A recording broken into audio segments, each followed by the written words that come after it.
মেঘলা কোনোদিন স্বপ্নেও ভাবেনি অনিক তাকে ছেড়ে আরও একটি মেয়েকে বিয়ে করবে। বৃষ্টি যখন তার স্বামী অনিক মাহমুদের সঙ্গে পরিচয় করে দিচ্ছিল, মেঘলা তো নাম শুনেই চমকে উঠেছিল। তারপর দেখার পর তার চোখ কপালে উঠেছিল। অন্যদিকে যখন বৃষ্টি বলতেছিল আর এটি হচ্ছে আমার ফ্রেন্ড মেঘলা, তখন অনিকও কিন্তু অনেক হতদম্ব হয়ে গেল। গাইস, কি ঘটতে চলেছে গরিব ঘরের রাজপুত্র নাটকের 9 নম্বর পর্বে? কবে আসবে এই 9 নম্বর পর্ব? সবার আগে কিভাবে দেখবেন? অনিক এবং মেঘলা আর বৃষ্টি, 3 মাস্টার মাইন্ডের 3 প্ল্যান। এবার কি ঘটবে সেই বিষয়ে আজকের এই ভিডিওটিতে আমরা জানানোর চেষ্টা করব। ইতিমধ্যেই গরিব ঘরের রাজপুত্র নাটকের 8 নম্বর পর্বটি কারোহিম ইউটিউব চ্যানেলে আপলোড করা হয়ে গেছে। যারা এখনও দেখেননি দেখে আসতে পারেন গরিব ঘরের রাজপুত্র নাটকের 8 নম্বর পর্ব। আর যারা অলরেডি দেখে ফেলেছেন অবশ্যই কমেন্ট করে জানিয়ে দিবেন 8 নম্বর পর্বটি আপনাদের কাছে কেমন লেগেছে। 9 নম্বর পর্বটির জন্য কারা কারা অপেক্ষা করতেছেন তাদের নাম একটু কমেন্ট বক্সে দেখতে চাই। গাইস, 8 নম্বর পর্বের শেষের দিকে আমরা এমনটাই দেখতে পাই।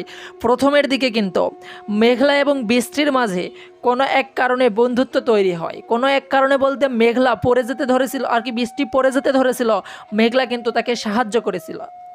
এই সাহায্য এবং পড়ে যাওয়ার সব কিছু মিলে সেখানে তাদের একটা বন্ধুত্ব তৈরি হয়। সেই বন্ধুত্বর জের ধরেই বৃষ্টির জের ধরে মেঘলাকে তার বাসাতে নিয়ে যাবে, তার স্বামীর সঙ্গে পরিচয় করে দিবে। মেঘলাও আর না করলো না, যেহেতু তারা বন্ধু হয়েছে। মেঘলা যখন বৃষ্টির বাড়িতে দেখা করতে গেল বৃষ্টির স্বামীর সঙ্গে, বৃষ্টির স্বামী যখন আসছিল আর বৃষ্টি যখন বলতেছিল অনিক মাহমুদ আমার স্বামী, এই নামটি শোনার পর তো মেঘলার মাথায় পুরো আকাশ ভেঙে পড়েছিল। কারণ মেঘলাকে ভালোবেসে বিয়ে করেছিল এই রাজপুত্র অনিক, যে কিনা মেঘলা গরিব থাকা সত্ত্বেও শত বাধা পেরিয়ে মেঘলা তো কখনোই চায়নি অনিককে। কারণ অনেক বড়লোক। মেঘলা জানতো বড়লোকরা টাকার লোভে অনেক বিয়ে করে, কিন্তু অনেক এরকম ছেলে ছিল না। শুধুমাত্র মেঘলার বাবাকে বাঁচাতে গিয়ে বৃষ্টিকে বিয়ে করে ফেলেছিল। কিন্তু বৃষ্টি তো এই বিষয়টা জানতো না যে অনিকের আগের আরও একটি বউ ছিল। আর মেঘলাই বিষয়টা কিভাবে নেবে?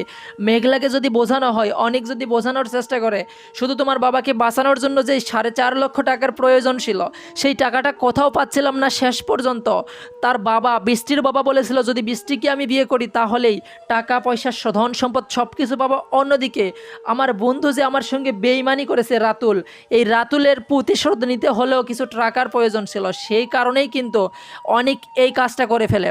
অন্যদিকে কিন্তু বৃষ্টি যদি জানতে পারে অনিকের আরও একটি বউ আছে, বৃষ্টিও বিষয়টা মেনে নেবে না, মেঘলাও নেবে না। এই দুজনের মধ্যে ঝামেলা তৈরি হবে।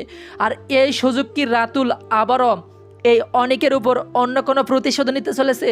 আর অনিক কি পারবে সাব্বিরের হাত করে, সাব্বিরকে দিয়ে হলেও রাতুলের গার্লফ্রেন্ড অর্থাৎ অনিকের চাচাতো বোনের শান্তার সঙ্গে আর কি প্রেম সম্পর্ক ঘটিয়ে যে কোনো মূল্যে তাদের মধ্যে একটা ফাটল তৈরি করাবে? গাইস, কি ঘটবে গরিব ঘরের রাজপুত্র নাটকের 9 নম্বর পর্বে? সব কিছু মিলেই কিন্তু 9 নম্বর পর্বটি অনেক ইন্টারেস্টিং এবং সুপারহিট একটি পর্ব হতে চলেছে। আর এই গরিব ঘরের রাজপুত্র নাটকের 9 নম্বর পর্বটি সবার আগে দেখতে চাইলে যে কাজটি করতে হবে সেটি হচ্ছে অবশ্যই আপনাকে কারোহিম ইউটিউব চ্যানেলটি সাবস্ক্রাইব করে অল নোটিফিকেশন অন করে রাখতে হবে। গাইস, গরিব ঘরের রাজপুত্র নাটকের 9 নম্বর পর্বটি খুব শীঘ্রই আপলোড করা হবে।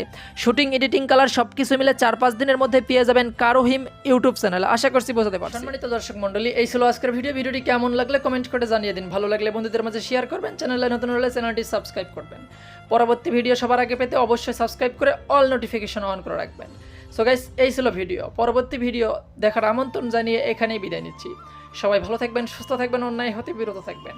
সবসময় বড়দের সম্মান করবেন, ছোটদের স্নেহ করবেন। ধন্যবাদ সবাইকে।